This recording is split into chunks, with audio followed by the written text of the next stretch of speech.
বাড়িতে এই জিনিসগুলি রাখলে তাহলেই মা লক্ষ্মীর কৃপা পাবেন। সকলেই চায় আমরা যেন জীবনে সুখ সমৃদ্ধিতে ভরে থাকি এবং তা যেন দীর্ঘস্থায়ী হয়।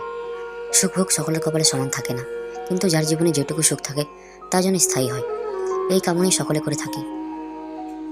আর্থিক উন্নতি সবসময় একইভাবে চলতে পারে না। আর্থিক উন্নতিতে ওঠানামা থাকবেই। যখনই আর্থিক স্থিতি ওঠানামা করে তখনই আমরা ভাগ্যের বিপর্যয় বলি, কিন্তু যদি আমরা একটু ভাবনা চিন্তা করে কাজ করি তাহলে ভাগ্যের বিপর্যয় পড়তে হয় না।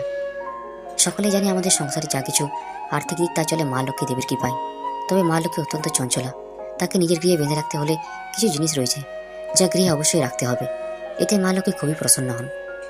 দেখি নেওয়া যাক কোন জিনিসগুলি গৃহে রাখতে হবে। 1. নারকেল। ঠাকুর ঘরে অবশ্যই একটি শ্রীফল অর্থাৎ ছোট নারকেল রাখুন। যদি গৃহে একটি নারকেল রাখা হয় তাহলে আপনার বাস্তুর জন্য অত্যন্ত শুভ প্রমাণিত হয়।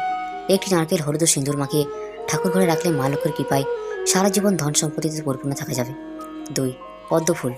যদি সম্ভব হয় তাহলে মা লক্ষ্মীর আসনে সর্বদা একটি পদ্ম ফুল রাখুন।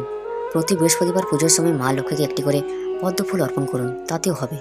এর ফলে গৃহে আর্থিক স্থিতি ও উন্নতি দুই সমানভাবে থাকবে। 3. কর্পূর। ঠাকুর ঘর যেন কখনোই কর্পূর ছাড়া না হয়। গৃহে সবসময় কিছুটা কর্পূর রেখে দিলে মা লক্ষ্মী অত্যন্ত সন্তুষ্ট হন এবং সেই গৃহে সর্বদা অধিষ্ঠান করেন। মানিব্যাগেও কিছুটা কর্পূর রাখলে খুব ভালো ফল পাওয়া যাবে।